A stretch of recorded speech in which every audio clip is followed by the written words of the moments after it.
We have reason to believe you were involved in the incident last night. At 12:41 a.m. blue tarps and flashlight beams waver like ghost jellyfish over a narrow Atlanta street.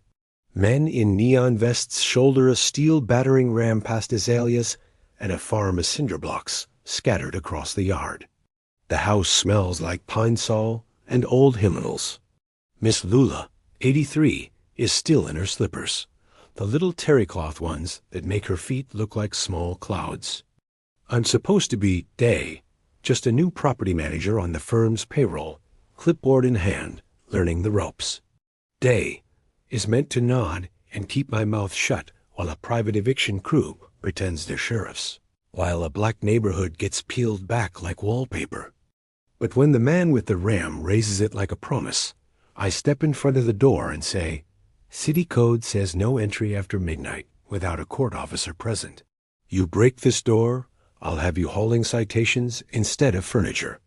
The man with the ram studies me like I'm a math problem. I flash a smile I don't feel and thumb the safety on the body cam, buried in my hoodie's drawstring. Somewhere, far from the street, a federal server blinks awake. And behind me, Miss Lula's voice says, steady as a church drum, "Baby, you tell him." This is how my cover starts to slide. Quick heads up before we jump in. If you're into real stories, strange disappearances, and the kind of truths people try to bury, go ahead and hit that subscribe button. Turn on the bell so you don't miss what comes next. All right, let's get into it. Kadiyah Day Brewer, a black forensic accountant turned federal investigator, is embedded inside Ascendant Capital, a fast-growing real estate firm remaking Atlanta block by block.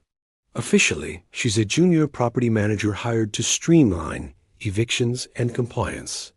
Secretly, she's wired for a joint task force probing allegations that Ascendant launders bribe money through community grants, flips properties with forged liens, and cleans cartel cash through renovation budgets.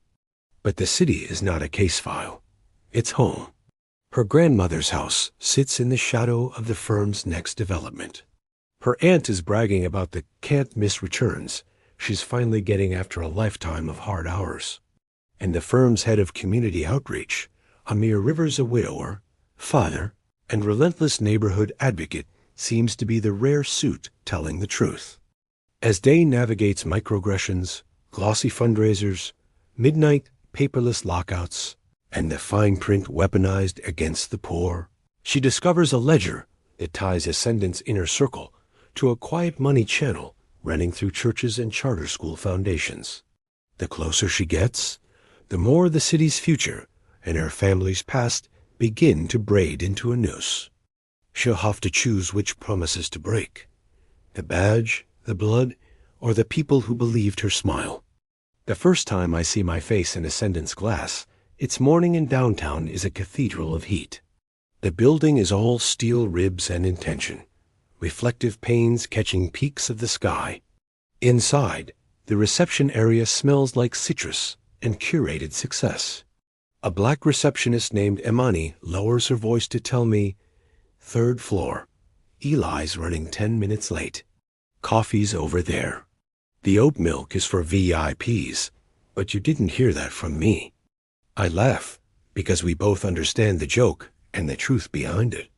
I wonder how much a place like this pays to be nice to black people while doing violence to where we live. Third floor is a maze of glass offices and antique maps of the city Edgewood when it was all porches, Mechanicsville before the interstates cut it like a scar. A white man with perfect hair glides out of a corner office and offers his hand like a stage prop. "Elijah Carver," he says, voice butter smooth. "Welcome to the Ascendant family." He's mid-40s, square jaw, a suit that knows things about money I'm not supposed to. If you put him on a magazine, the caption would say something like "Urban Pioneer, the man rebuilding the South but better." "Day," I say. "Happy to be here." And inside my head, I'm counting breaths and exits. Badge secure, camera dead, phone on decoy mode, handler on standby. We sit, A glass wall behind him overlooks a conference table where a trio of junior associates are bending spreadsheets into submission. Eli steeples his fingers. "We're aggressive," he says. "We're not ashamed of that, but we're also responsible." Our grants program last year, education, food pantries, you name it, exceeded $2 million. Our compliance team is top tier. What we need is someone on the ground who can keep things moving without making us enemies. Translation: someone black with a smile who can slip the blade in without drawing too much blood. I nod, like I'm agreeable and uncomplicated. My last firm was smaller, I say, but we got results. I don't shy from tough conversations. He studies me with a look I've seen on auditors and police captains. Can you be used without being dangerous? He tilts his head, decides. You'll report to Sandra in operations. Start with the West End portfolio. Delroy can show you around, and we like discretion. Community leaders can be performative. Copy, I say. A picture on his shelf shows him in a backyard, arm around a black pastor I recognize from billboards. I file the face away. In orientation, HR blurs through policies that belong in textbooks and storybooks. Family, values, champions. The same words, repackaged until they lose their bones. They give me a fob, a laptop, a blue folder that says welcome. Inside the folder, a list of properties and a glossy flyer for the Ascendant Community Impact Gala black tie, 2 weeks out, benefiting the Essen Scholars Fund. The gala is at a museum with floors that make your shoes whisper. The flyer lists guest speakers, including a deputy mayor and a local rapper with a smile embossed in gold. At noon, I meet Delroy in the garage. He's Jamaican, mid-30s, dreadlocks tied back, a face like a closed door unless you knock the right way. You day? Jump in. Axe busted, so we'll baptize in heat today. We drive past murals of men we loved until grief turned them to legend. We pass new coffee shops whose names don't sound like anything your auntie would say, and we pass corner stores where old men play chess on crates. The city is a chant in 2 keys at once. You from here? Delroy asks, swerving around a delivery truck. Southside, I say. Grandma's still got a house in Pittsburgh. He smirks. Probably on our buy list. Probably not, I say, but my stomach feels like someone tightened a belt. I don't ask how many buy lists Ascendant keeps. Our first stop is a narrow house with a porch that leans like it's tired. The backyard has a tire swing, the rope frayed where small hands have tested gravity. Delroy checks a clipboard. Tenant behind, 2 months late. Sandra wants eyes, no confrontation. The tenant is a woman with a scalp scar peeking from a neat braid line. The kind of scar surgeries leave when bills are a question mark. She recognizes the logo on Delroy's shirt and instantly withdraws into a polite anger. We're just here to evaluate, I say. Maintenance check. Maintenance? She laughs. Y'all don't maintain nothing but a calendar for when to put your notices up. Inside, the living room is neat. A stack of church programs on the coffee table. One for a funeral that was 2 weeks ago. A toddler's shoes wait by the door like a promise. The air smells like baby lotion and aluminum from an old fan. The rent notice is on the hall wall, thumb-tacked like a decoration. My training says to observe. The photos, the mail, the way she keeps the curtains, which way the light falls. My heart says she's doing the best she can with a stupid hand. Delroy pokes under the sink. Leak got worse, he says to me, mostly for the file. Then quieter, to her. If we can get the work order in, maybe you can push for a partial credit. She eyes him.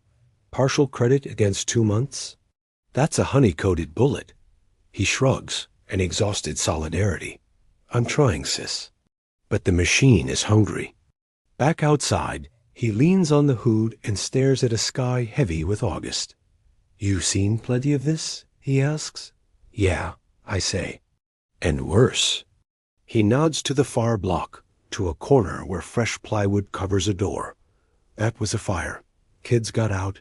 Mama didn't. Fundraiser got M through the funeral, but who pays for the nightmares? He checks the time like he's embarrassed by his own emotion. 2 more stops. Then I gotta drop you at the partners' luncheon. The luncheon is a greenhouse of money. String lights and white napkins. Conversations that sound polite until you understand the verbs. I find the head of outreach at the coffee urn, counting sugar packets like they owe him rent. He looks up, offers a hand. Amir Rivers, he says. You must be the New Day. His voice is a rasp, a choir boy grown into a man who smoked grief like a habit and quit twice. He's 6'3", a dark suit over a father's shoulders. His tie is knotted imperfectly. There's a story there, but his eyes are precise. Sandra said you're sharp. You ever serve on a PTA where half the kids don't have lunch? Closest I got was my grandma's kitchen, where the whole block ate, I say. And it's true. He smiles, small, as if I just passed a test he doesn't give often. We're running food scholarships through the schools, he says. Not the best fix, but it buys time. You from Southside, right? I nod. Pittsburgh's on our board for rehab. The old fruit stand's gonna be a clinic. People are hyped.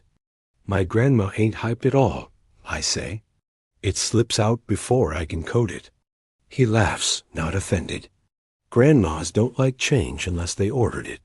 He glances across the room where Eli holds court with a deputy mayor, both of them laughing with their teeth.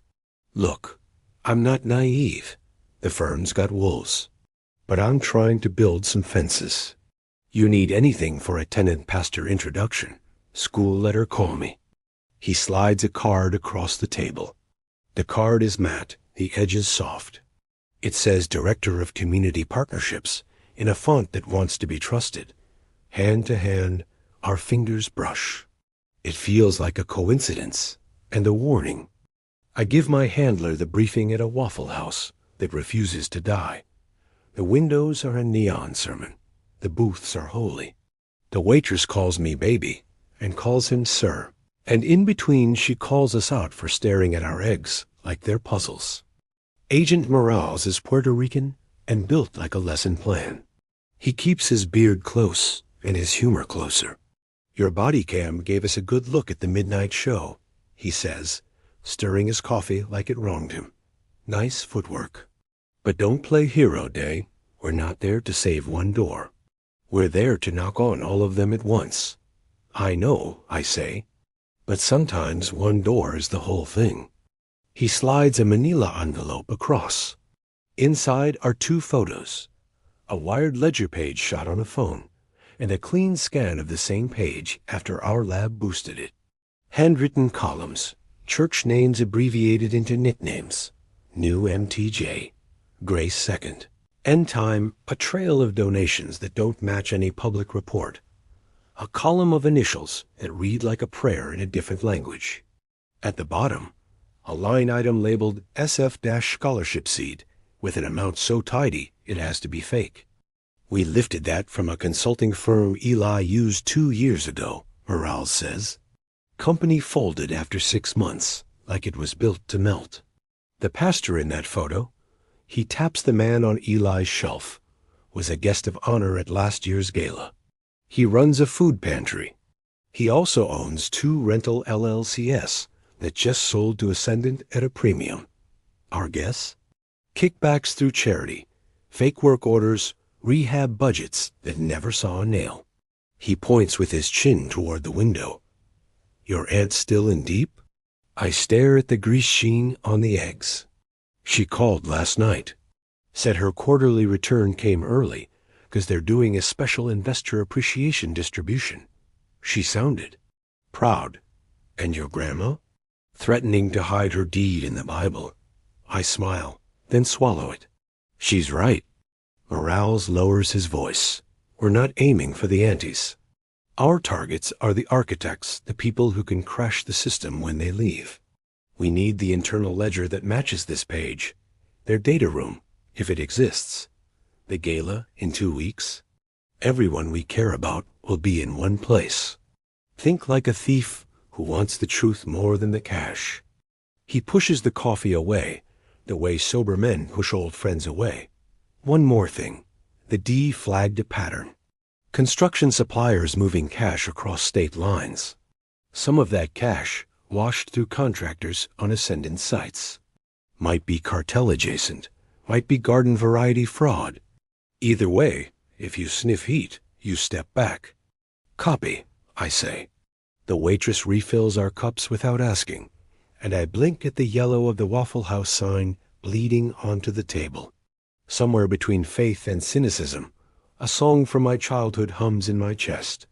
I tell it to hush. I'm wired for bigger hymns now. Grandma's house has a sagging porch swing and a hummingbird feeder she keeps religiously full. The yard is black dirt and stubborn flowers. The air smells like laundry and garlic.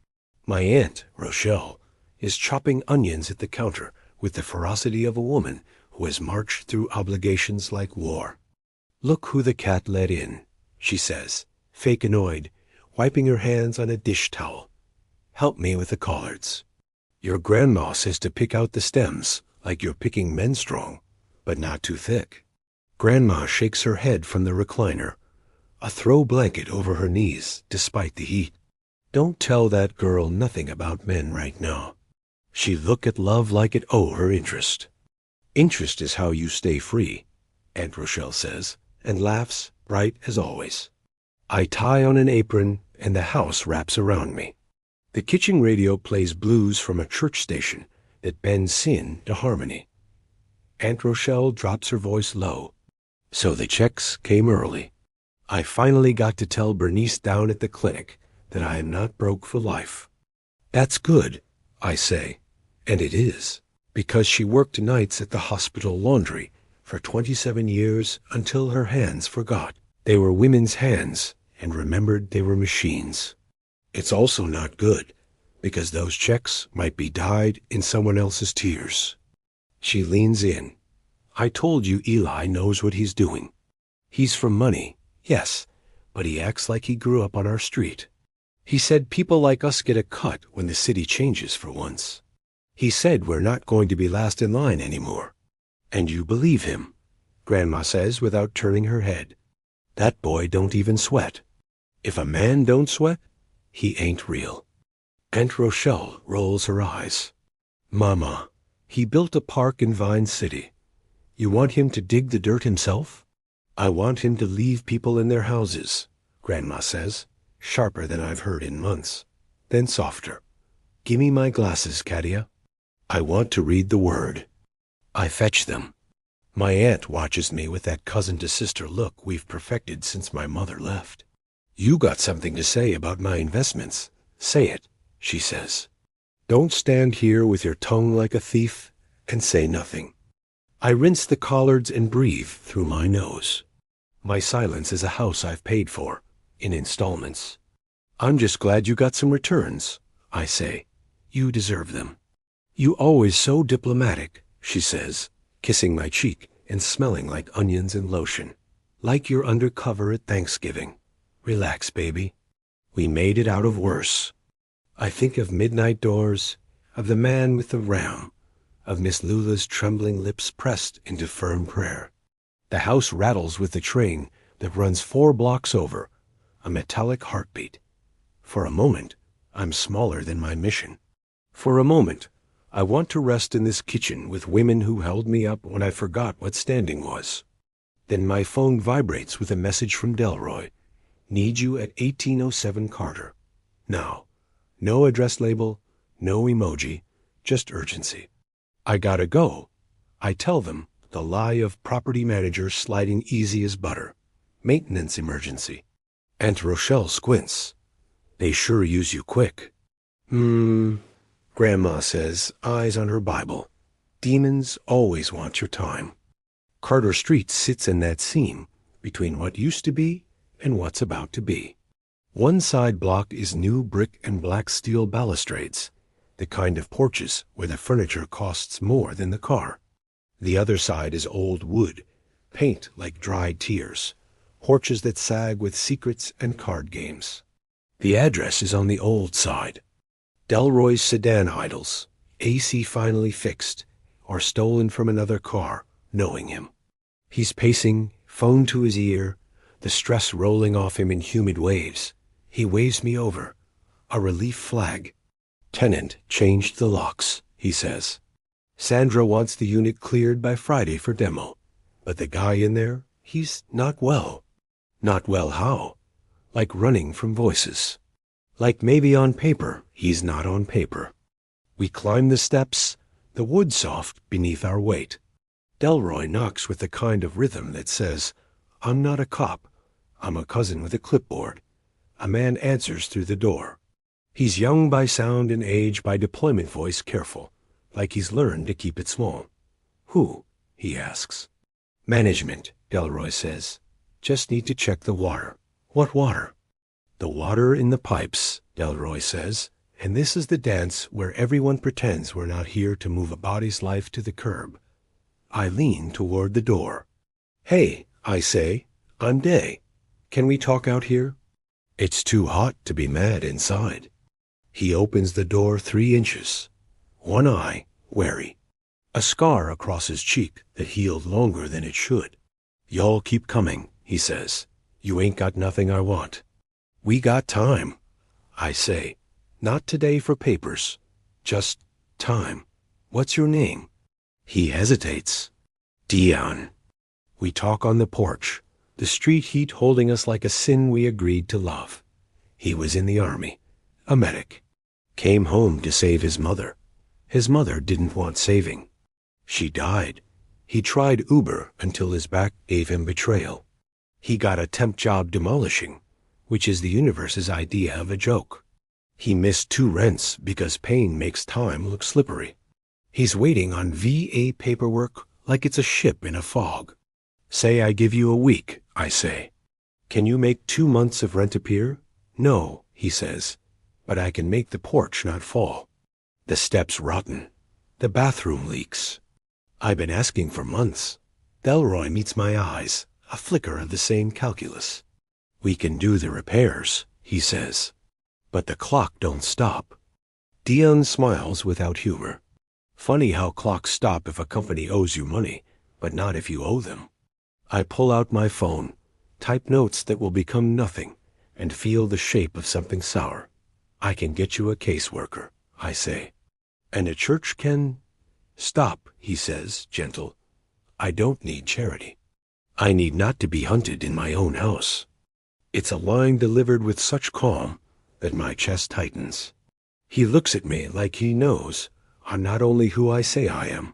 Then he looks away, like he forgives me anyway. Behind us, a car rolls slow. It's a black SUV with the windows too dark for honesty. The engine hums with money. The SUV stops across the street, idles, then creeps forward another 5 feet. Delroy stiffens. That's not one of ours, he mutters.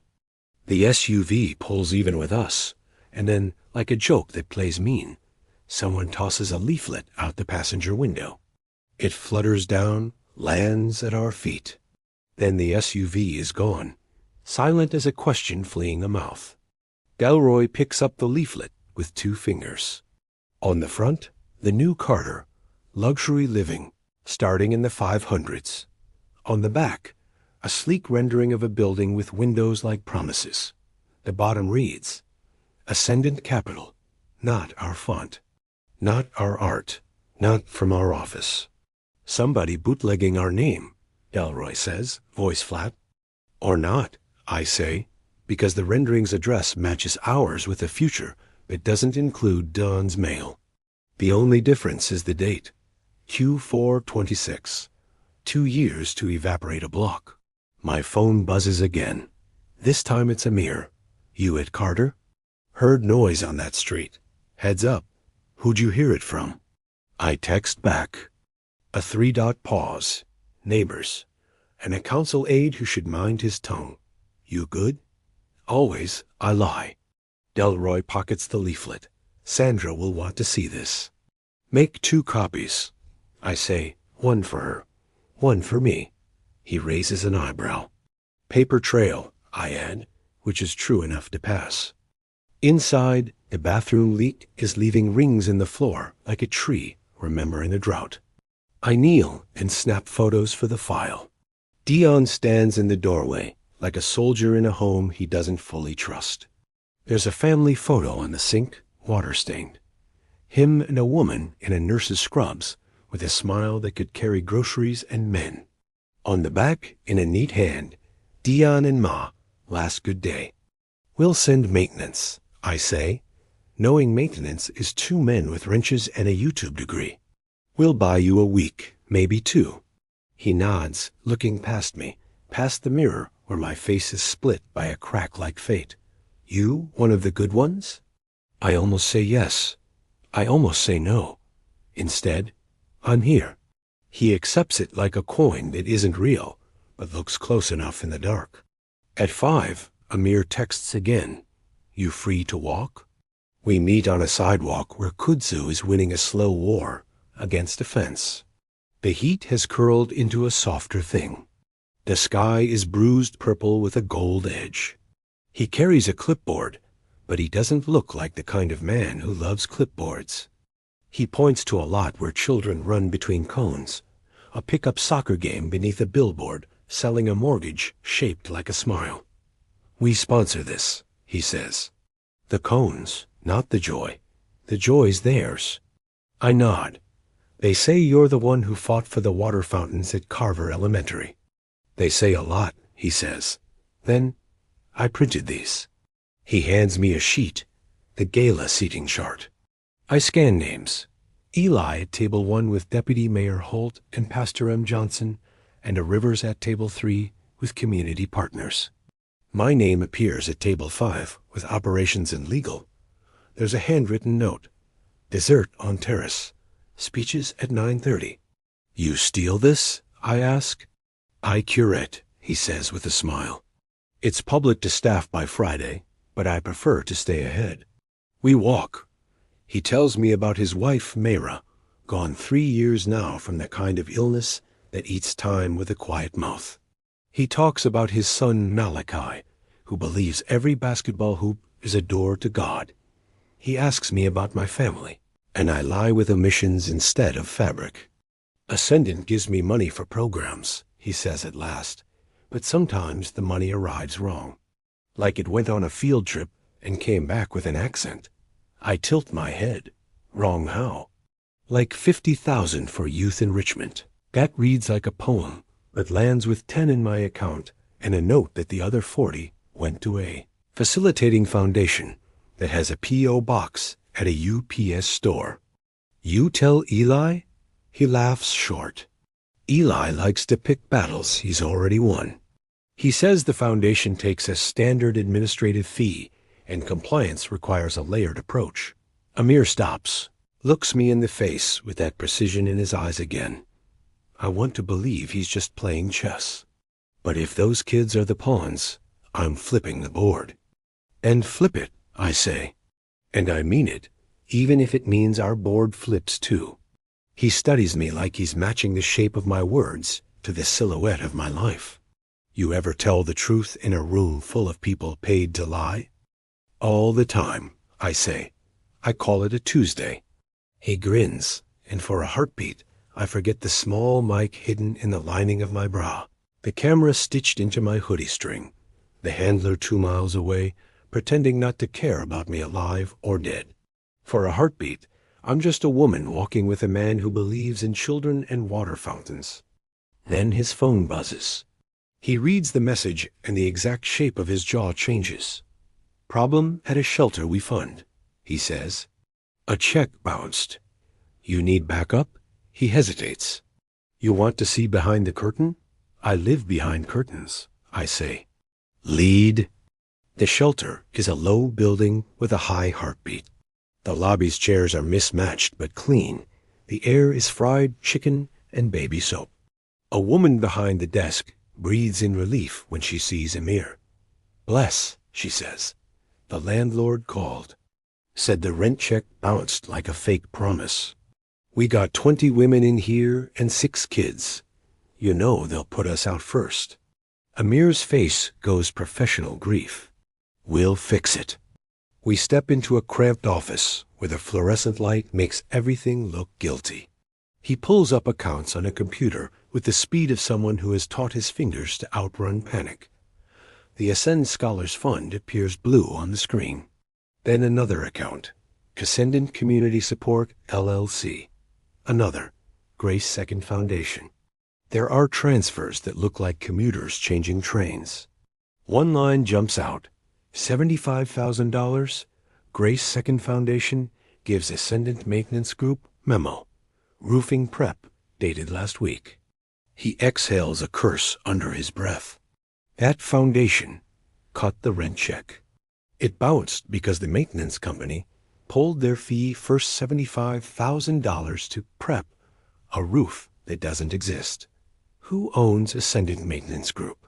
I ask, already knowing the answer will taste like metal. He opens the state registry. The screen shows Ascendant Maintenance Group, LLC, with a registered agent that is not a person so much as a corner of an office. A. Bright & Co., 120 Peachtree Place. Under managers, S. Holt. Holt, he says, blinking. As in Deputy Mayor Samuel Holt? I clamp my jaw. The room feels suddenly small. Holt, the man with the city's purse, sharing fruit with Eli at the gala. My mic is recording the way truth expands inside a space too small for it. Amir looks at me, anger and humor mixing like oil and water in his eyes. You know the worst part? I still have to show up with a smile and ask him to fix a paperwork error. Let me try something first, I say, because if there was ever a locked door with a soft hinge, it's this one.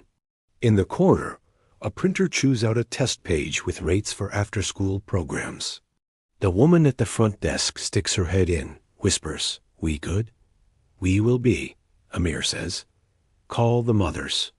Tell them not to worry." When she's gone, he rubs his temple with the heel of his hand. "Do you believe in God, Day?" "Some days," I say. "Me too," he says. "Let's hope he believes in us today." Night again. It comes early when your mind is a ledger.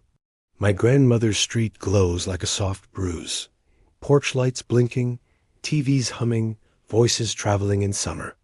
I park and watch a cat make a decision it will never apologize for. I want to go inside and lie on the carpet like I did when I was 10 and grief didn't have a name yet.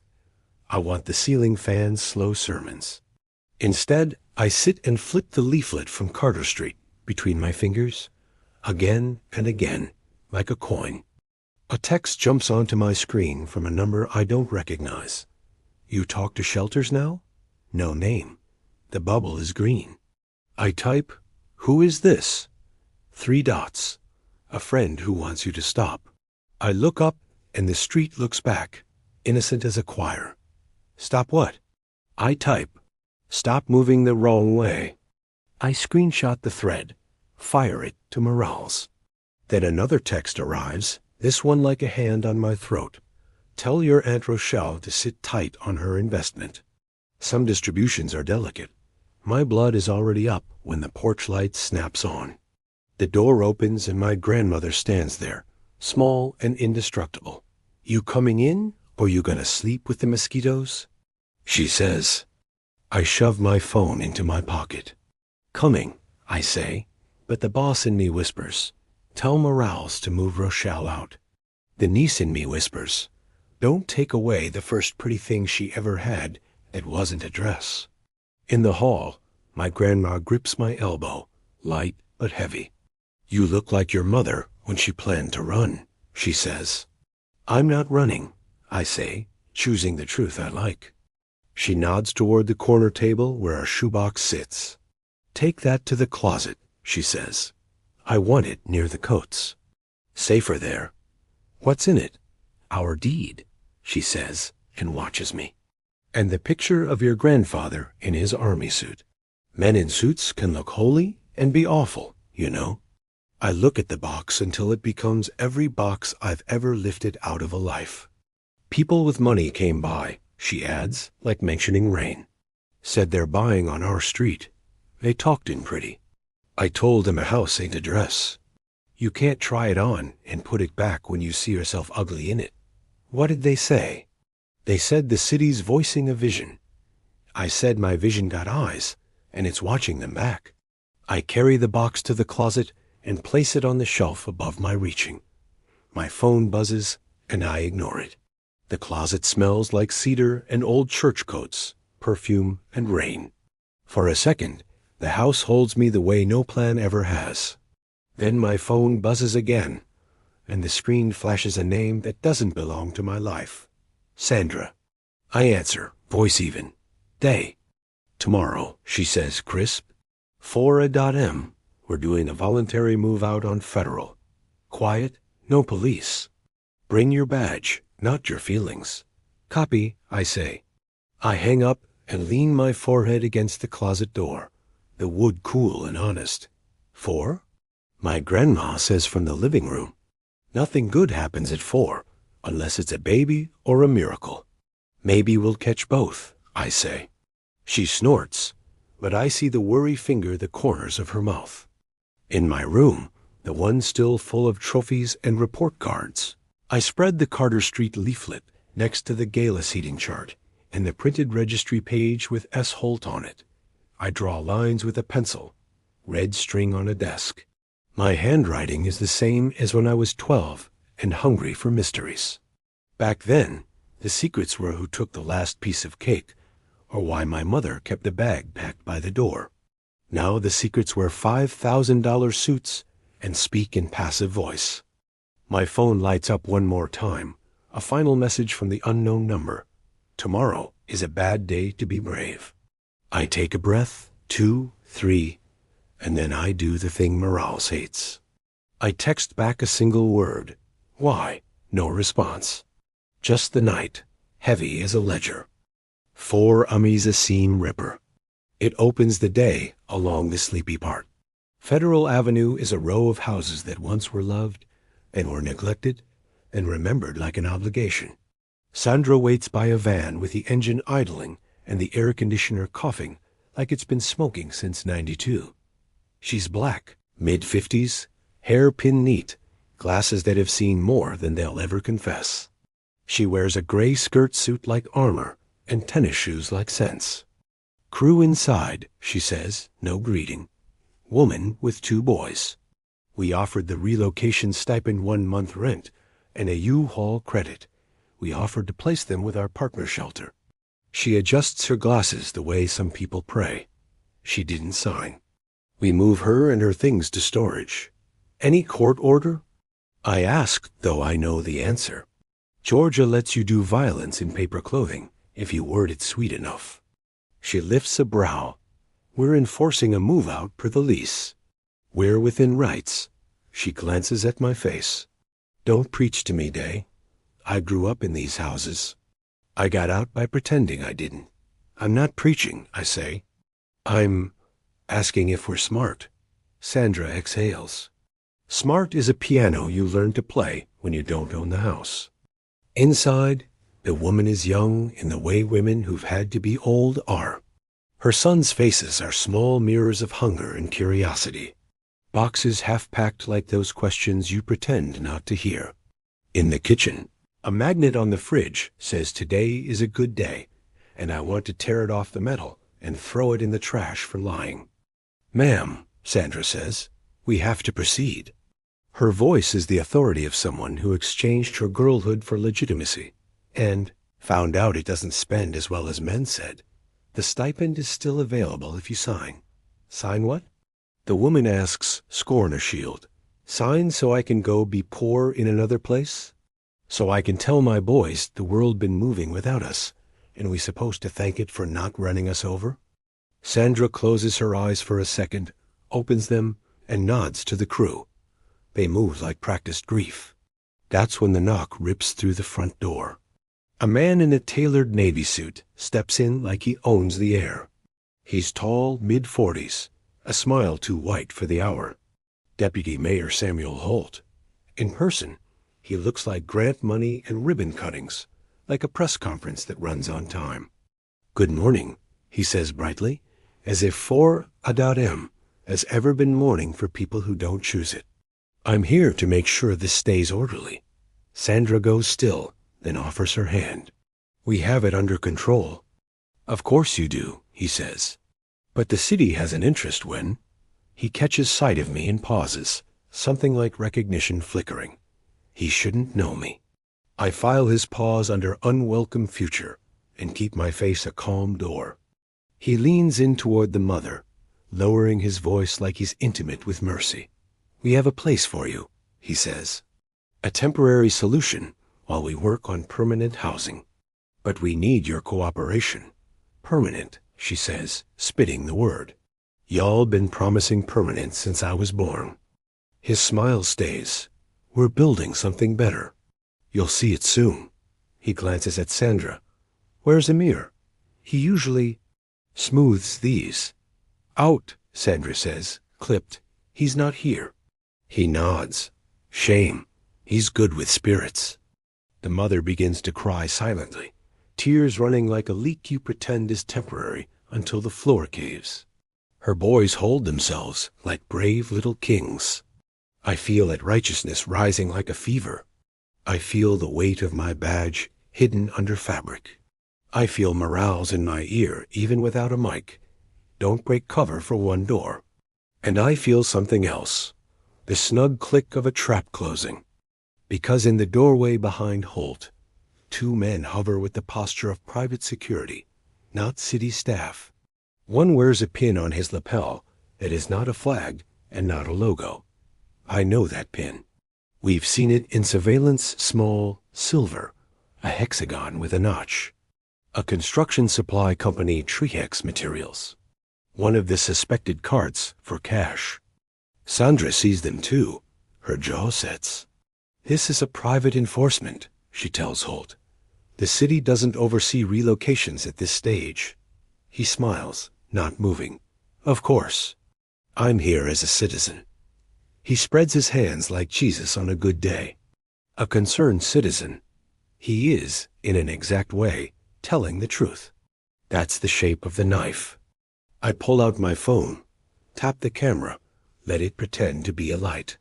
I angle it so the reflection in the microwave catches the pin on the man's lapel. He notices, adjusts his coat, the studied casualness of men who learn to hide while pretending not to. "They," Sandra says low, "help the boys pack their clothes." I kneel with the sons and fold shirts into a box that used to hold a toaster. The older boy holds a Nerf ball like a relic. "You play?" I ask.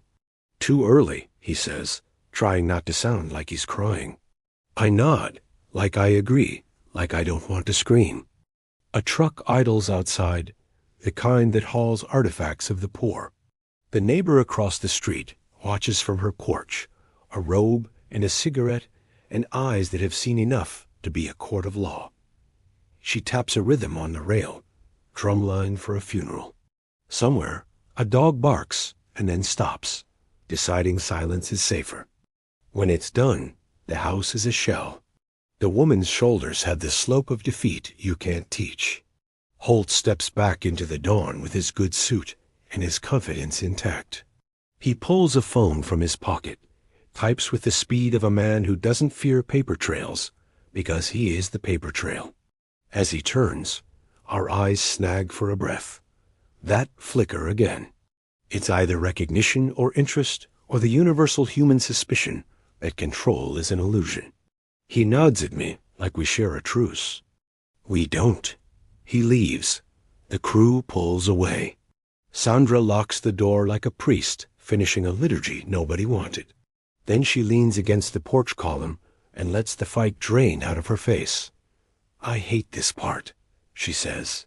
"I hate all the parts," I say. She studies me. "You'll do fine here," she says.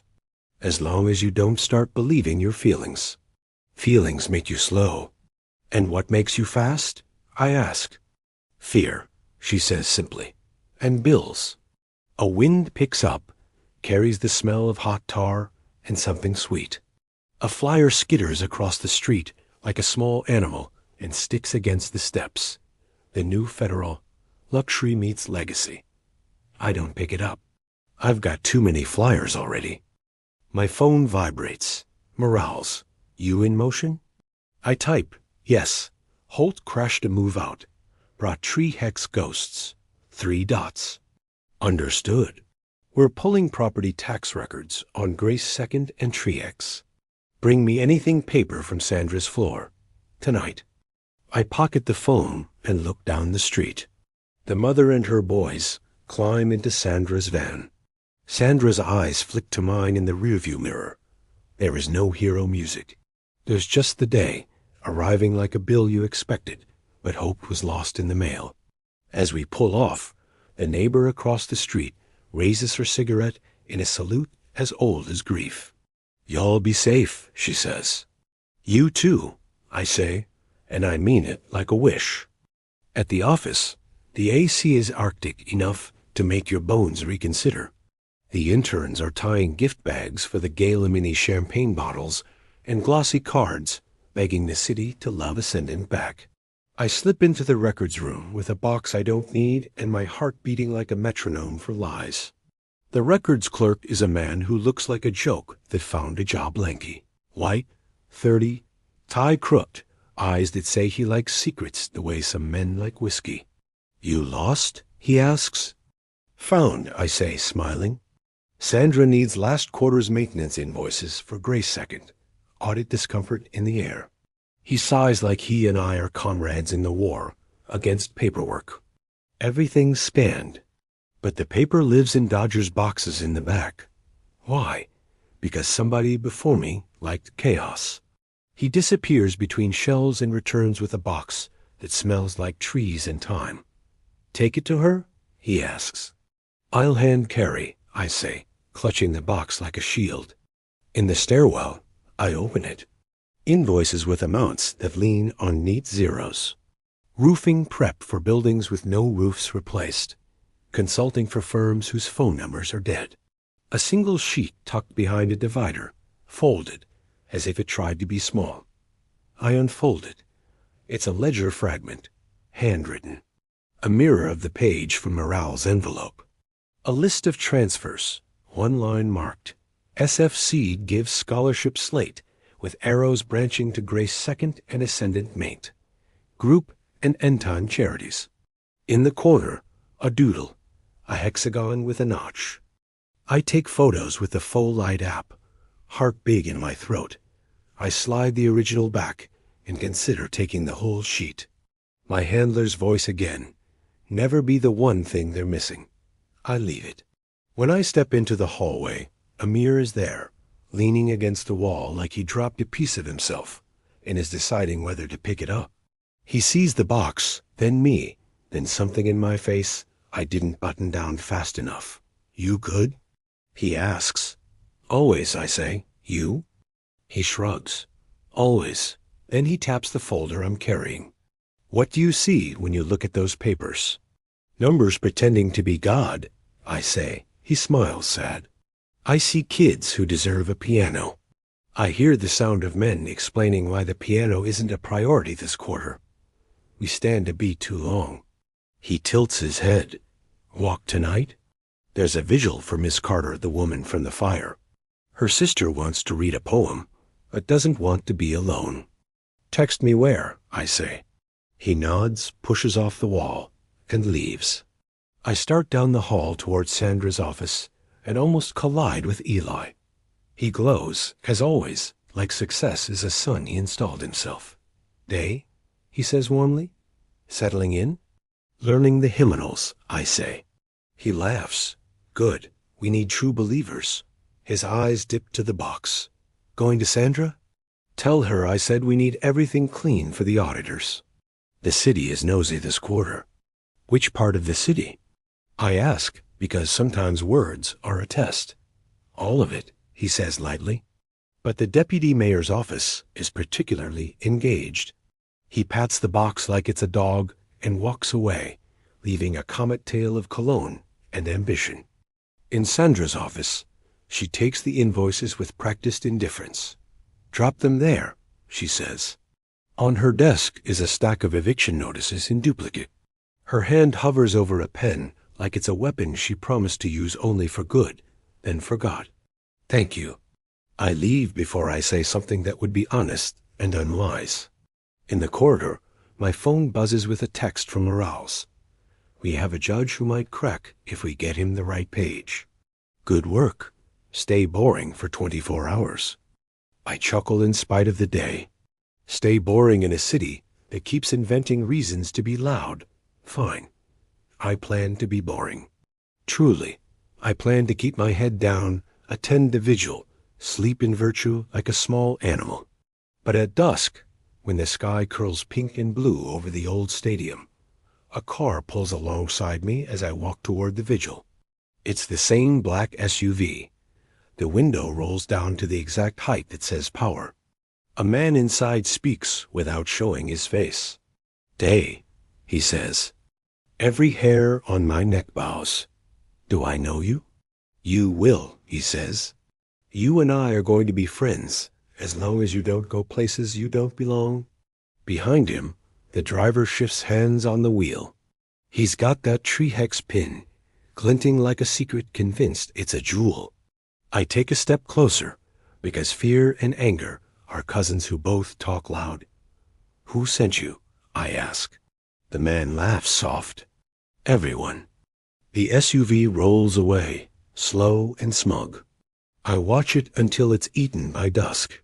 Then I keep walking, because my grandmother taught me to finish the street, even when the dogs bark and the boys whistle. I tuck fear into the same pocket as my phone and my pencil. At the vigil, candles flicker. A child asks a question out loud that grown-ups answer with silence. The poem is read, ragged and brave. I stand among my people and think about money, about heat, about how a city is a choir and a bruise. Much later, in my apartment, I print the photos of the ledger fragment and line them up with the earlier page from Morales. The lines match like teeth. In the quiet, the paper talks names like hymns and indictments. Grace second, ascendant maintenance. End time, SF seed. I circle SF with a pencil, hard enough to tear the paper. I whisper into the empty room, "Who are you?" My phone pings with one new text. It's a photo of my Aunt Rochelle leaving the clinic, smiling into the sun, hair wrapped in a scarf the color of spring. The message under it says, "Tell your aunt to answer when we call." No signature. No emoji to pretend at humanity. Just the night, suddenly full of the wrong breath. I sit, then stand, then sit again, a body that can't locate stillness. In my head, a map unfolds church basements and polished lobbies, porches and galleries, closets with shoeboxes near the coats. The city is a ledger and a lullaby, an altar and a receipt. And somewhere inside it, a word keeps knocking like a man with a ram at midnight. Seed? Seed of what? Seed of who? Seed planted where men won't go, unless they've already decided to pretend they went long ago. I put the ledger fragments back in the envelope, tuck the envelope in the freezer behind a bag of frozen peas, the way my grandmother hid money when the bank felt like a person. I lace my sneakers. I'm not going to sleep. There's a door I have to stand in front of, even if it isn't my job. Outside, the night smells like rain and asphalt, honeysuckle and danger. Somewhere, a train calls across the city, old and faithful. I start the car. The street yawns before me like a promise. I drive. By 2 a.m, the city wore yesterday's sweat like a promise. I drove without music and used the quiet like a pry bar, wedging it into every thought I didn't want to think. The unknown texture, the tree hex pin glinting like a bad idea. Holt's immaculate suit in a stranger's living room at 4 a.m. My aunt's smile, oblivious and earned. If I was going to set this right before the gala, I needed the ledger, the real one, not a fragment. Eli's building had an off-site records annex across from a bottling plant. where the air tasted like syrup and rust. It kept bankers' boxes for tax seasons and lawsuits. The clerk I'd charmed earlier went home at 6. The night guard was a basketball-kneed veteran who loved free coffee. I brought him a thermos of chicory and a box of donuts from a shop that listened to the blues while it baked. "Bless you," he said, sipping like a man remembering a porch. "You doing late work?" "You know how it is," I said, scrawling my name on a sign-in sheet nobody reads. He slid me a temporary badge and a nod, meaning he did not want to be involved. Inside, the annex was a cool maze of metal shelving and sighing fluorescent lights. I found the ascendant aisle by smell paper dust and lemon cleaner. I waited. That's all breaking in is waiting until your fear looks like patience. Then I moved. Scholarship, foundation boxes first. Receipts like confetti. Emails printed out like they were manuscripts from the Library of Congress. A letter from the Grace Second Foundation thanking Deputy Mayor Holt and the city's Enterprise Initiative for accelerated approvals. Bank statements where numbers hopped like stones across a river. A donation, a consulting fee, a maintenance retainer, a scholarship check that died in transit. At the bottom of community support, internal, I found it, a green ledger book with SF Seed embossed on the cover like a family Bible. No flourish. No logo. Just initials and a spine used often. I opened it, breath shallow. The first entries were clean. 5 years ago. Small amounts flowing to real schools, actual kids Mayra's name in a margin as co-signer. Amir's wife. My stomach gripped. Her penmanship was round, hopeful. Then the entries bent. Same weeks, bigger numbers. A note. Seed split. SCH grants. IMG, with initials in neat columns EC for Eli Carver. SH for Samuel Holt. MJ for Pastor Johnson. And a fourth that looked like a laugh swallowed AR. I stared, and the ceiling came down a few inches. AR. Amir Rivers. I went cold, then hot, then stupid still. The notes were ugly in their efficiency. AR to verify youth lists. AR to present at church Sunday. AR cover for short until Trihex clears. Payouts marked speaking stipend and program coordination that mapped to days. I'd seen him hand out backpacks and bottled water. His signature next to SF Reconcile Mayra, the year she died, a line where grief turned into accounting and never went back. I took photos of every page, hand steady, heart like a drumline. Then I turned to the back. A child's drawing tucked into the ledger. A hoop, a stick figure mid-shot. Dad. In block letters, a wobbly heart. Malachi's, a watermark of a life on a book of sins. A sound in the aisle. I closed the ledger and slid it back slow there in the box. Muscle memory and survival. A shadow on the wall paused, then continued. Footsteps, not the guard's limp. Someone who walked like the hallway was theirs. I pressed into the shelves and became inventory. The shadow moved past and kept going. When I breathed again, it felt like I'd stolen air. Back in the car, I shook for exactly 7 seconds. Then I called Morales. "Tell me somewhere you can talk," he said. "Parking lot by the bottling plant. You alone?" "For now." "Say it." SF is not a phantom. It's a ledger. Started as a genuine scholarship fund. Mayra signed early entries. Then it turned into a wash gray second, end time, ascendant maintenance, Trihex. The initials, I swallowed glass, EC, SH, MJ, and IR. Silence, tinny, like it came in a paper cup. "You sure?" I looked at it with my hands. I took photos. He breathed out a long curse that sounded like a prayer before it lost faith. "Could be they salted it," he said. "Could be they pushed approvals through Amir to keep him too near to cut away." "He took stipends," I said.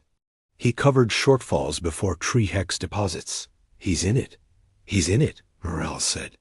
"But how? That's the next sentence. How is a more dangerous word than why? I said. We'll pull his accounts, quietly. What? You burned? A slow black SUV rolled by at the end of the alley, windows like secrets. I watched its taillights blink out. Singeing, I said. Not yet ash. Get to light, Morales said. We'll meet at the safe house at 6. Don't be a statue between now and then. Copy. I drove, not home, not Grandma's, not anywhere any camera could claim me. I stopped at the 24-hour laundromat on McDonough because nobody looks twice at a woman folding shirts at 3:59 a.m. I sat there and let the churn numb my bones. I thought of the way Amir's eyes watched the kids at the soccer lot. I thought of him tapping his temple, saying, pianos. Men are not one thing. Women are not either. But a ledger is a ledger. At 6, the safe house smelled like burned coffee and cheap suits. Morales had shaved too clean, the way men do when they want to feel like order is possible. A map of the city spread across the table, dotted with pins, churches, schools, shelters, job sites. A red circle around the museum where the gala would be. Another around my grandmother's block. You look like the night owes you rent, Morales said, handing me a mug. The night evicted me a long time ago, I said, and slid the photos across. He studied them with that mean carefulness he saves for rot. The entries signed line up with the bounce we saw at the shelter. Trehex deposits show up 2 days later. There's a rhythm. Harvest, I said, hating the word. He rubbed his eyes until he saw stars and then looked at me through them. We can hit the gala hard, but we'll need a judge and a clean set of warrants. If we go fast and messy, they'll say it's politics. If we go slow, they'll flush. Rochelle, I said. Your aunt. They sent me a photo of her. Tell her to answer when we call. I watched him watch me. She's in the fund as a small investor. They'll use her as leverage, or worse. We'll get her safe, he said, tone clinical so it wouldn't break. We'll roll her into witness protection overnight if we need to. She's not a witness, I said. She's a woman who finally got to be proud without lying. You move her like a chess piece, she'll spit in your face. I've had worse things in my face, he said with a tired smile. Go home, shower, sleep an hour. You meet me at the museum at 5. Wear the dress and the wires. I put my hand on the photos like a benediction and left. At 9, I walked into Grandma's kitchen with grocery store flowers and a lie under my tongue. They putting on a gala? She asked, pouring coffee like communion. Tell them I said don't wear red. Red is ugly on liars. I'll wear black, I said. Black is pretty on fighters, she said. Eyes on my face the way only grandmothers do. You look like you got a decision to make. I do, I said, because it was a day for truth when it cost less than a lies. Make the one that doesn't kill your soul. I don't know which that is. Then ask it, she said. Ask your soul. It's loud if you get quiet. She patted my cheek like I was still small. I wanted to live there again, in that softness. I wanted to be a woman who worked at a regular office, where the worst thing was a stolen lunch, and the best was getting a stapler to behave. My aunt bustled in with the sun tied around her head and a tote bag like a miracle. I bought shoes for your gala, she sang. Tell me your size. Size dangerous, I said. Then get 2, 1 for luck. She hit me with a kiss and a bread and butter grin. I put tomatoes in the back garden. The ones with the ridges you like.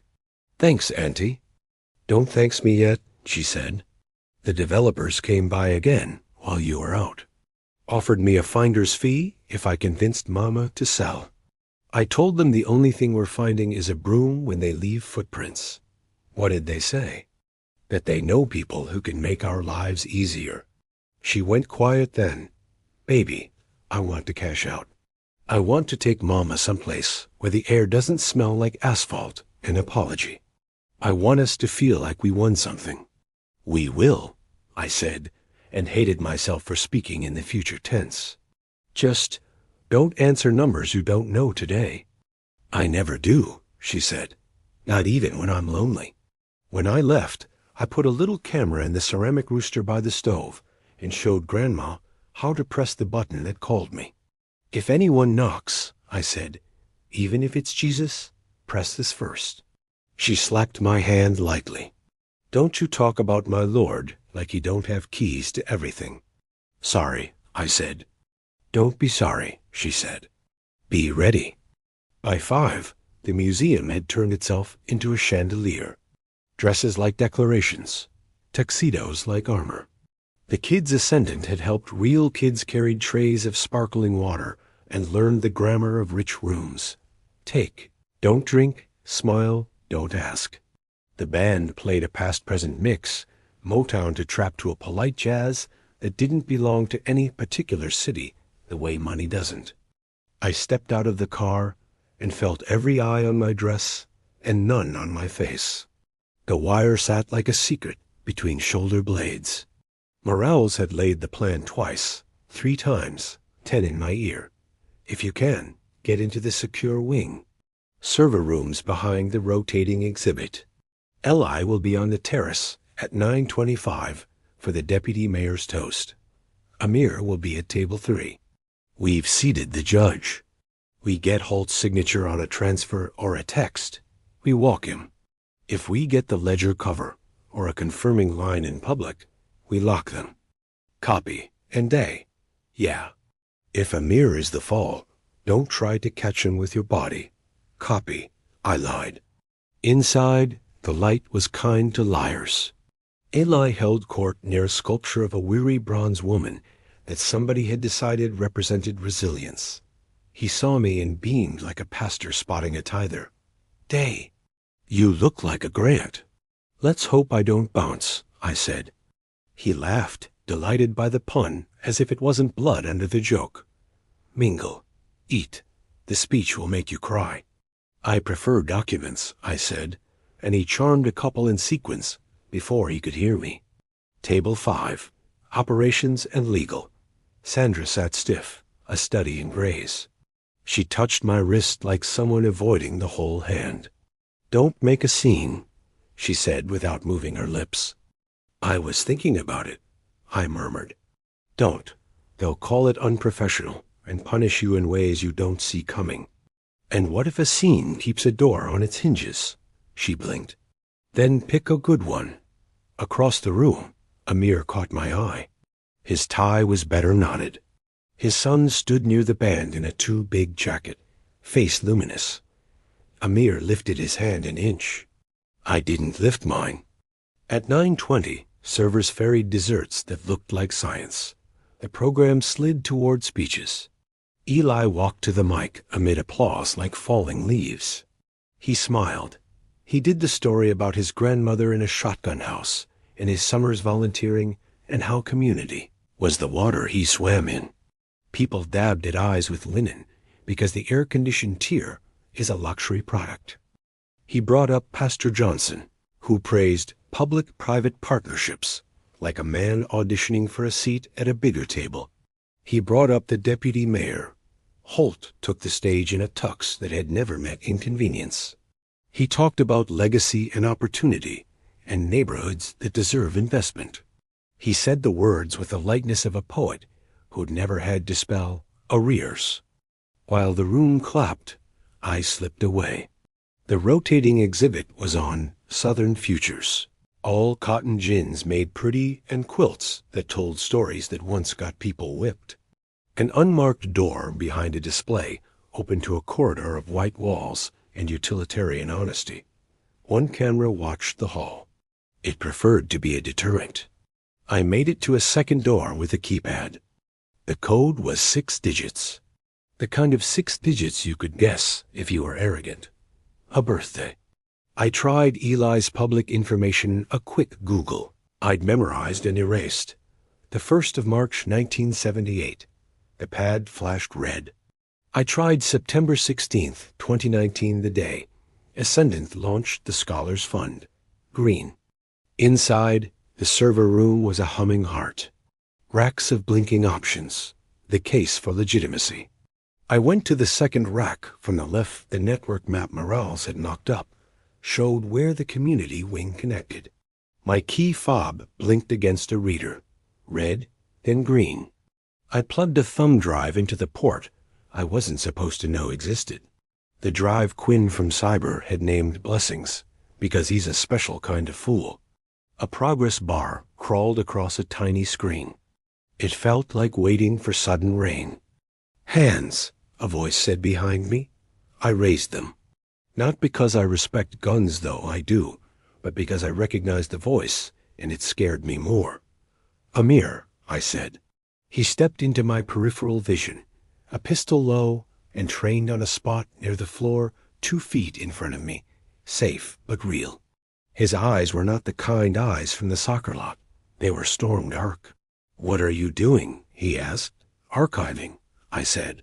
"For who?" "Myself," I said. "And everyone who can't afford a table out there." His jaw worked. He looked like a man in the middle of a river, trying to decide whether to go back or drown. "You're not who you said you were," he said. "Neither are you," I said. He flinched like I'd slapped him. "Put the gun down, Amir. Please. Tell me your real name." "Kadiyah," I said. "Agent Kadiyah Brewer. Federal, undercover." He looked me in the face like he wanted the truth to be a different size. "You wearing a wire?" "Yes." He shut his eyes for a second, and I could have reached up and taken the gun from his hand and put it into mine, and then put it onto the floor. I did not. My part of the job is choosing which violence you're willing to keep, and I had already kept enough. "You think I'm a thief?" he said quietly. "I think you're drowning," I said. "And you're tied to men who built the river." He exhaled a laugh that hurt itself. When Mayra died, the fund was the only piece of her that felt like it could still multiply.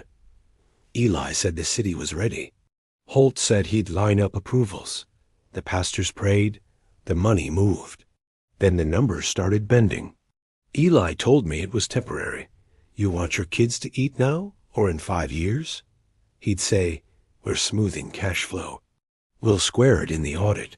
The audit never came, Gay. And the kids were real. The mothers were real. The roof at the shelter. Eli told me it would get fixed if I kept the donors happy. So I kept smiling. I told myself I could hold a little dirt in my hands if it fed people. "Dirt grows things," I said, "but not if it's salt." The drive finished Blessings, complete, and ejected itself like a magician's reveal. I slid it into the seam of my dress, praying that seams were enough. "Come with me," I said. "Walk out there and stand next to me and say the names. Make the judge sign a warrant in his mind before he gets the paper." His eyes startled bright with something: fear, relief, humiliation, all of it. "They'll tear me apart," he said. "Holt will. Holt will do what we let him," I said. "You asked if I believed in God. This is where I say, I hope he believes in you." He lowered the gun. He didn't drop it. Men like him never drop things until they're forced. "Malachi," he said, voice small. "He's in the lobby with Imani. He can't see me fall." "He can see you stand," I said. He swallowed, dry. "What if I can't tell the difference?" "We teach our kids the difference by living it out loud," I said. "I need you, Amir, not to save me, to save the people you brought to this table. If you leave them, the men who love the money will write their own ending." He nodded. It wasn't confident. It was the kind of nod a person gives to God in a hospital hallway. But it was a nod. We walked back into the exhibit, through quilts and cotton machines, into the chandeliered room. Eli was mid-toast. To light, to legacy, to the city we shaped together when we stopped a yard away. Holt smiled at us like we were props. "Director Rivers," Eli purred into the mic. "A man who—" "Turn it off," Amir said, loud enough for the front tables and then the back. Eli laughed like a friend. We can share. Turn it off. A murmur ran through the room like somebody pulled a zipper on the night. Eli glanced at Holt. The deputy mayor gave a politician's half-shrug. Eli killed the mic. Sam, Amir said, not into the mic, but into the room. You remember the rent check that bounced at the women's shelter. Tell these people where the money went. Holt's teeth showed. Director Rivers, now's not. We paid $50,000 in roofing prep to Ascendant Maintenance Group, Amir said, voice shaking. A company managed by the deputy mayor's office through a proxy. Then we cut $25,000 to Grace Second Foundation that paid consulting fees to Pastor Johnson's nephew, who runs Tree Hex Materials. That left 10. 10 bought apples and crayons.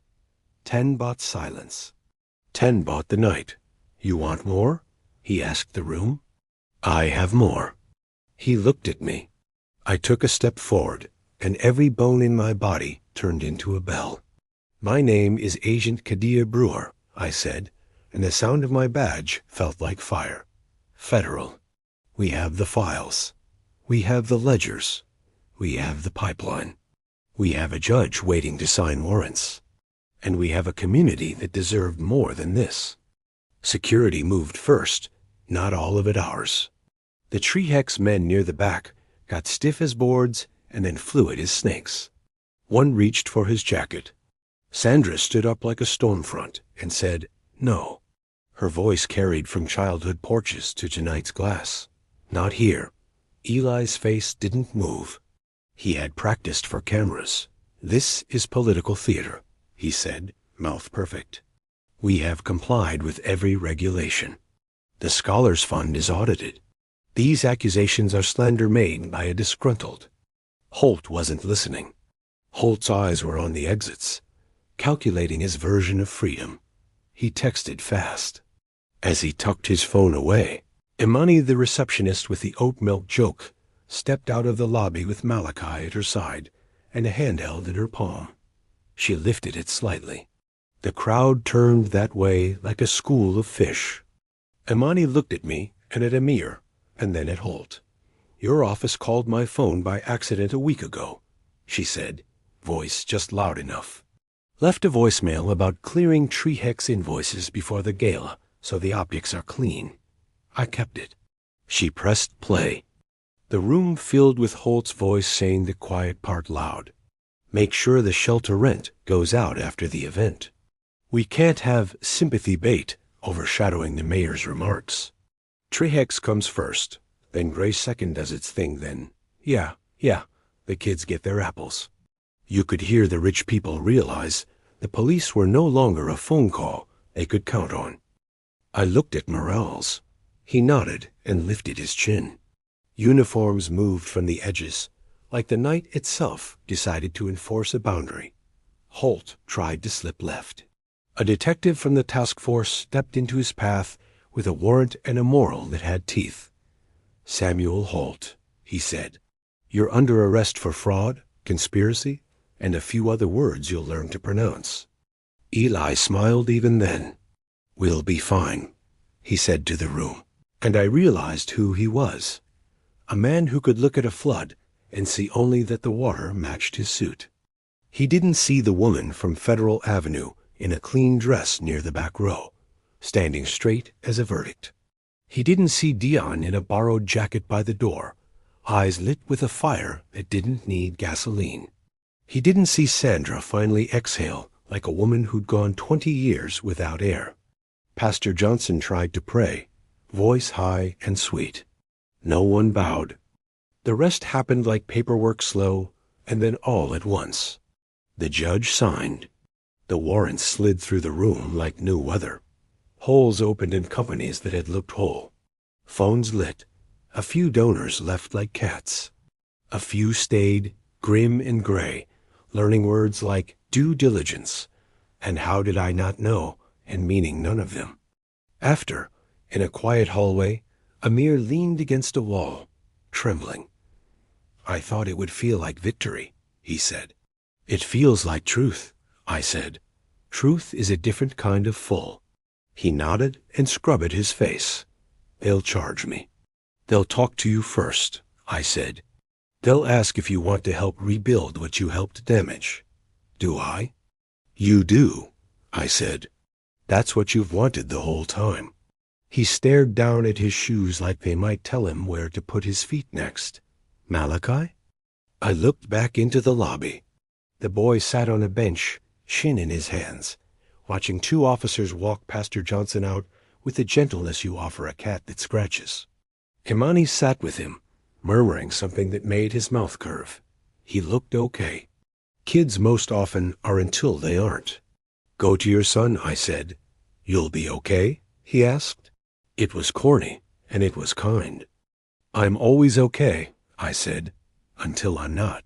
He gave a broken grin and walked away, shoulders square enough to call themselves honest.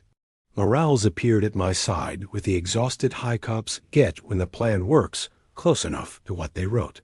You good? I'm standing, I said.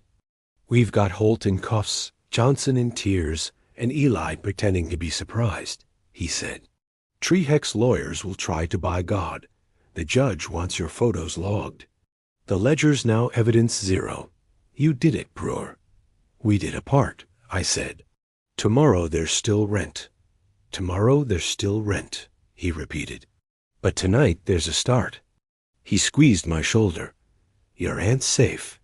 We pulled her in and explained enough to keep her from chewing through the table. She's loud. She always is, I said, relief knocking me hollow for a second. Grandma? Home. Watching the game show channel. I put a car on your block for the week. Thank you. He half saluted and went to war with paperwork. The sun that rose the next morning wasn't special. It warmed what it always warms. The cracked paint and the new balconies. The old stoops and the fancy porch lights that come on even when nobody's home. News vans made Atlanta look like a headline.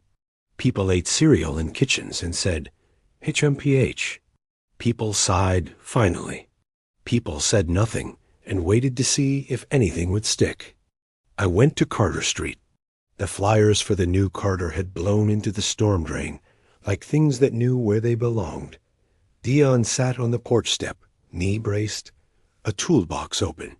He looked up, shielded his eyes with one hand, the sun making something holy in the dust. You heard? I asked. I heard, he said. A lady in pearls told me my house might get a roof. I said I'd settle for a step that doesn't eat kids. You'll get both, I said. He snorted. Don't make promises with other people's money. I'm making one with mine, I said, tapping my chest. I'll hammer with you if I have to. He looked at me, long. You ain't what you said you were, he said. No. You gonna arrest me for back rent? He asked, lips curling. I'm going to help you fill out the VA paperwork, I said. And we're going to get you a caseworker who doesn't keep you in a pile on their desk. And I'm going to bring you a step tomorrow at 10. He studied me like a judge. Then he nodded. Bring screws. They steal nails. I know, I said. A block over, kids chased a ball between two orange cones. Someone had painted a new free food sign on a fence messy, bright. A woman on a porch shelling beans called to me, Baby, you look tired. I am, I said. Here, she said, and tossed me an apple. I caught it like it was a bird. Eat. You can't fight on an empty stomach. I bit. It was tart and real, and not a metaphor. For once I let a thing be what it was. 2 weeks later, the city council convened for the theater part of the cleanup. Eli resigned to focus on family. Holt lawyered up with men whose shoes cost more than refrigerators. Pastor Johnson filmed a video framed by palms and repentance, his voice syrup and ash. Sandra slid a quiet box to the press. The fake invoices, the emails, we'll square it in the audit. Imani went back to the front desk and kept the oat milk gossip moving like medicine. Dion's step held. Amir stood in front of microphones and said his name and the truth in the same minute. He did not cry. He did not offer a brave story. He did the only thing you can do when you've helped break something you love. He said I did it, and then he said I'm going to spend the rest of my life with a broom. The U.S. attorney used words that sounded like marching. The city issued a press release that sounded like a sigh with makeup on. The shelters got their checks. The rent bounced less. Not none, less. In Grandma's living room, the ceramic rooster blinked its tiny eye. The shoebox lived in the closet, fat with documents and a photo of a man in an army uniform who had never looked more fragile. Aunt Rochelle's investment got frozen in a settlement pot. She stood in the kitchen and swore at phrases like victim restitution, and then let me hold her while she failed at being angry and succeeded at being human. You could have told me, she said into my ear. I couldn't, I said into her shoulder. Then you better sit on this porch every Sunday and eat whatever I cook, she said. That's the toll. I can do that, I said. Bring somebody you like, Grandma added from her chair. Eyes on the game show. Don't bring a man who don't sweat. We all laughed, and for a second it made the house bigger. On a blue Saturday, I walked to the memorial where the fire had been. They'd painted a mural of Miss Carter chin high, eyes bright, a gold ring on her finger over a wedding that had not held but had mattered. The poem her sister read at the vigil was stenciled beneath in letters that wobbled. We stay, we stand, we tell it. Amir was there, hammering a plaque onto a post. Malachi slid a bolt through the wood and smiled like kids do when the grown-ups finally look like grown-ups. A little free library, just a wooden box with a door, stood nearby. Inside, children's books and a copy of The Warmth of Other, Sons, and a paperback mystery with a cover that promised everything and delivered enough. You good? Amir asked me without turning. Always, I said. He tightened the bolt. There's a grant, he said. Real this time, for pianos. Start with a keyboard, I said. $100 buys more songs than $1,000 of excuses. He glanced at me. You still a Fed? Last I checked, I said. But I got weekends. Then get ready to fold flyers, he said. We have to tell people what we're building loud. A woman pushed a stroller past, humming a hymn. The wind lifted the hymn and stapled it into the day. I looked up. The sky was its own legend. My phone buzzed. Morales. There's a state hearing on Trehex Tuesday. Wear the suit that scares men. I grinned and pocketed the phone. The city would always invent new versions of the same sin. We would always invent new ways to untangle it. That was the work. What was it like? Malachi asked suddenly, eyes on me like maybe I was one of the heroes from the mysteries in the little wooden box. In there. Saying it. Scary, I said honestly. And good. Dad said it was like diving, he said. Like he'd been holding his breath a long time and finally got to use his lungs. That's right, I said, and watched the man behind the boy stand up straighter. He wiped his hands and looked at me. Coffee? He asked. In a minute, I said. There's a woman at the shelter who needs a ride to a job interview at 2. Help me get the library stocked first. Yes, ma'am, he said, a smirk and a softness. We worked. It was small, and it was everything. The city carried on, a choir missing a few voices and finding new ones. Somewhere, a developer tried to send a check before the ribbon cutting. Somewhere, a clerk said, not this time. Somewhere, a grandmother moved her deed into a place God could watch it. When the sun tipped west, I sat on the library step and let my chest open like a room with windows. My phone lit with a text from the unknown number that had once warned me. Heard you survived. I do more than that, I typed. I live. Pause. Bad day to be brave, you said. Every day is, I wrote. That's why we do it early. No reply. Just wind in trees and kids roaring about nothing and everything, and the steady sound of hammers on a plaque that named exactly where we were, for once. I went home when the sky turned sweet. My grandmother's porch swing creaked like a confession. My aunt had made too much mac and cheese. We ate it. We laughed.